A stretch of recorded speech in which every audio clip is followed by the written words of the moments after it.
Let's make a mango and pineapple protein smoothie with Herbalife. If you love tropical creamy flavors, then you're gonna love this one. Start with about a cup of coconut milk or other milk in your blender.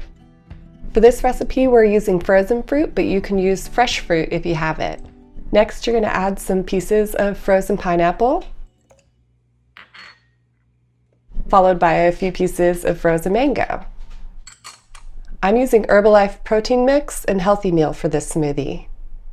So do 2 scoops of Healthy Meal, and don't mind my mess.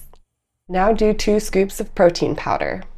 And if you want, you can add mango and pineapple gelatin mix. Sometimes I do that in my smoothies to give it a little more flavor. Now we're going to add about another cup of water.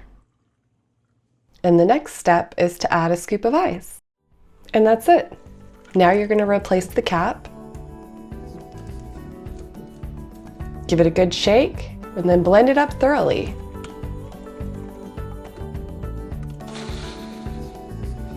Now pour it in a glass and enjoy. So simple, so good. Try it out and see what you think. Really hope you guys enjoyed this recipe, and I hope to see you again soon. And let us know in the comments, what's your favorite smoothie flavor? Ciao!